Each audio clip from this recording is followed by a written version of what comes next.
బాగుపడేటువంటి అవకాశం వస్తుందని ఆశించారు. కానీ ఏమీ రాలేదు. ఈ కొత్త ప్రభుత్వం వచ్చిన తర్వాత ఆనాడు ఉద్యమంలో పాల్గొన్న వాళ్ళందరికీ 250 గజాలు చొప్పున ఏర్పాటు చేసి ఇళ్ళు ఏర్పాటు చేస్తామని హామీ ఇచ్చారు. అది ఇప్పుడు అందరూ అడుగుతూ ఉన్నారు. అందుకని మీ ద్వారా ప్రభుత్వాన్ని కోరుతా ఉన్నాను, రియల్గా ఉద్యమంలో పాల్గొని ఇబ్బందులు పడ్డ వాళ్ళని అవసరమైతే అధికారుల ద్వారా గ్రామ సభల ద్వారా నిర్ధారించి వారికి తగు సహాయం చేస్తే వారు సంతోషం. ఇప్పుడు మొన్న జరిగిన ఉద్యమంలో అలాగే అంతకుముందు 69 ప్రాంతంలో జరిగిన ఉద్యమంలో చాలామంది చనిపోయారు. వాళ్ళు నిజంగా పోలీస్ కాల్పులు గురైన వాళ్ళు కూడా ఉన్నారు. వాళ్ళకి ఎటువంటి సహాయం అందలేదు అధ్యక్ష. వారికి సంబంధించి మీ ద్వారా ప్రభుత్వానికి గుర్తు చేస్తున్నాను, ఏదైనా సహాయం చేయమని చెప్పి. రెండో అంశం, ఉస్మానియా యూనివర్సిటీకి సంబంధించి 13/3/25 అంటే మొన్నే ఒక జీవో ఇష్యూ చేశారు. ఆ జీవో ఏమిటంటే, ఆ ఉస్మానియా యూనివర్సిటీ పరిధిలో విద్యార్థులు కానీ లేకపోతే మరెవరు కానీ ఏదైనా సరే ఆందోళనలు ధర్నాలు చేయకూడదు, స్లోగన్స్ కూడా ఇవ్వకూడదు. ఇంకా 2-3 అంశాలు పెట్టారు అధ్యక్ష. ఉస్మానియా కేంద్రం అంటే మనందరికీ తెలుసు, ఆనాడు ఈ తెలంగాణ ఉద్యమానికి ఆ ఉద్యమ క్షేత్రముగా పోరాట క్షేత్రముగా ఆ ఉస్మానియా విద్యాలయం ఉంది.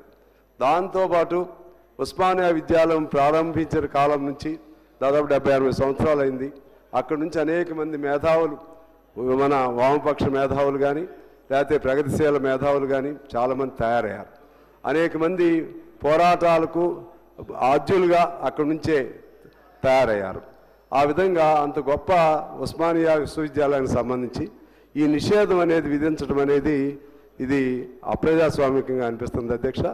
అందువలన ఏదైనా అక్కడ ఇబ్బంది ఉండి దాని రన్నింగ్కి సంబంధించి విద్యాలయ నిర్వహణకు సంబంధించి ఎటువంటి ఇబ్బందులైనా ఉంటే ఒక సమిష్టిగా అక్కడ విద్యార్థులతోనూ విద్యార్థి నాయకులు సంఘాలతోనూ అలాగే ఫ్యాకల్టీ సభ్యులు అలాగే వైస్ ఛాన్సలర్ ఇంకా ఇతర సంబంధిత ఆ స్థానిక ప్రజాప్రతినిధులు కూర్చుని ఈ అంశాల్లో విశ్వవిద్యాలయం నడపడానికి ఇబ్బందిగా ఉంది, ఇవి చేయొద్దు అని చెప్పాలి తప్పితే ధర్నాలు చేయకూడదు, స్లోగన్స్ ఇవ్వకూడదు అనేది అది కరెక్ట్ కాదనేది నేను మీ ద్వారా ప్రభుత్వానికి తెలియజేయాలని నేను భావిస్తున్నాను.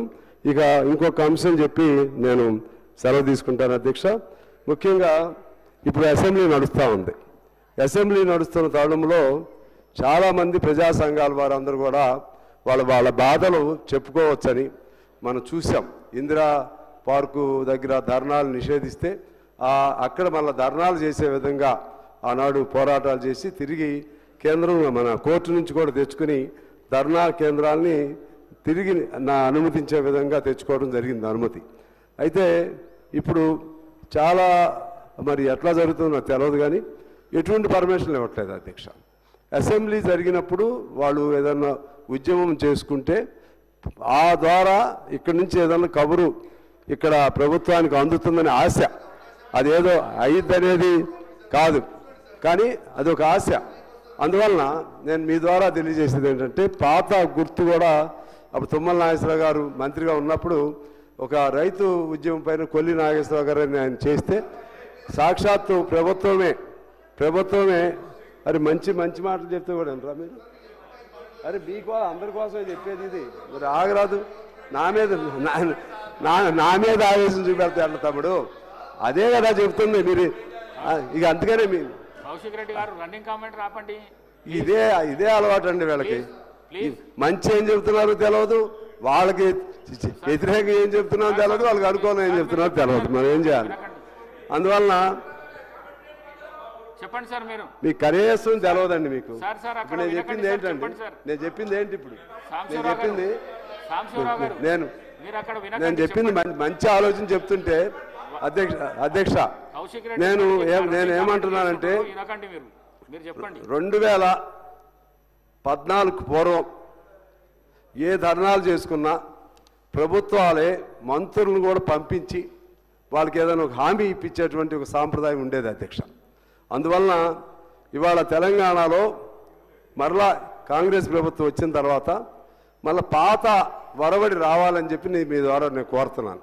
వాళ్ళేమి ఇప్పుడు మహిళలు ఉద్యమం చేయాలనుకుంటారు, వాళ్ళేమి తుపాకులు ఉండవు లేకపోతే ఇంకేదో ఇబ్బందులు పెట్టరు.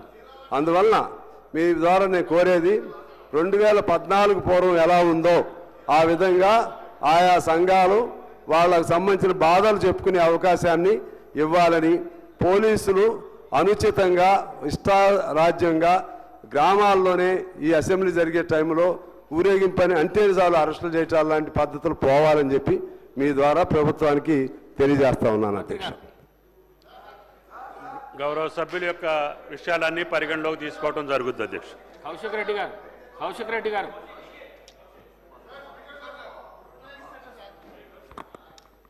అధ్యక్ష, మీరు అవకాశం ఇచ్చినందుకు ధన్యవాదాలు.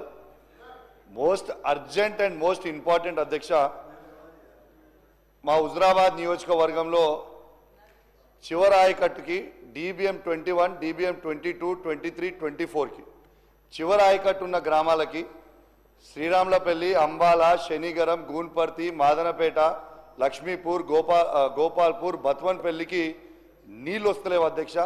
వేలాది ఎకరాలు ఎండిపోయే ప్రమాదం ఉంది. అనేక సార్లు నేను సి గారితో డి గారితో మాట్లాడుతూ ఉన్నాను అధ్యక్ష. నీళ్లు ఇస్తామని చెప్తున్నారు, ఇస్తలేరు. దయచేసి దండం పెట్టి చెప్తున్నాం, దయచేసి ఆ రైతులకి నీళ్ళు ఇచ్చి వెంటనే ఆ గ్రామాలని ఆదుకోవాలని కోరుతా ఉన్నాను అధ్యక్ష. అదేవిధంగా 29 DBM 29Lలో కూడా చివరి ఆయకట్టు జమ్మికుంట మండలంలో ఉన్నది.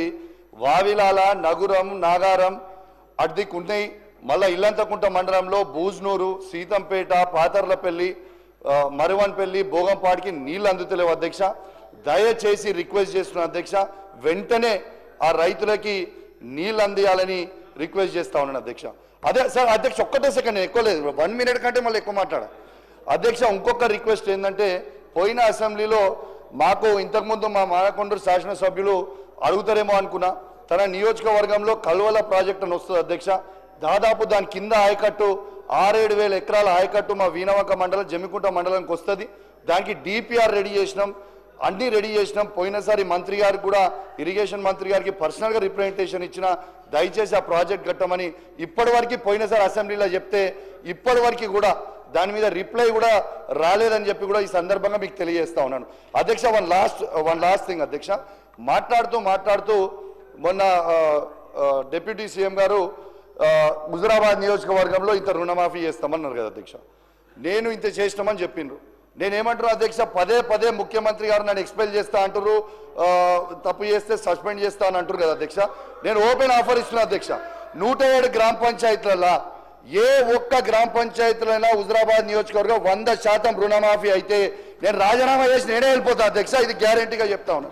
ఇంకోటి అధ్యక్ష, లాస్ట్ ఇంకోటి అధ్యక్ష, మొన్న స్టేషన్ గన్పూర్ నియోజకవర్గంలో ముఖ్యమంత్రి గారు 800 కోట్ల రూపాయలు ఇచ్చిర్రు. నా హుజురాబాద్ నియోజకవర్గానికి కూడా 1000 కోట్ల రూపాయలు ఇవ్వాలి. పక్కనున్న అనంకొండలున్న రాజేందర్ రెడ్డి గారికి, అటు పక్కనున్న కొండ సురేఖ గారికి, ఇటు పక్కనున్న పల్లరాజేశ్వర రెడ్డి గారికి, దాని పక్కన నేనున్న మా నియోజకవర్గాల్లో కూడా 1000 కోట్లు ఇవ్వాలి అధ్యక్ష. ఇది కాంగ్రెస్ పార్టీలో ఉన్న ప్రతి ఎమ్మెల్యే మనసులో ఉన్నది చెప్తున్నా, ఈ బీఆర్ఎస్ పార్టీలో ఉన్న ప్రతి ఎమ్మెల్యే మనసులో చెప్తున్నా.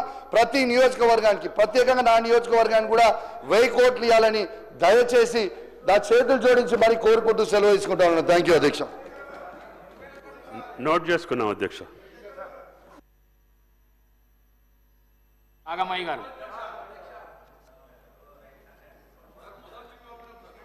దయచేసి నన్ను ఏలెత్తి అడగకండి. నేను కొత్తగా వారికి అవకాశం ఇస్తున్నా. వాళ్ళు మాట్లాడిన తర్వాత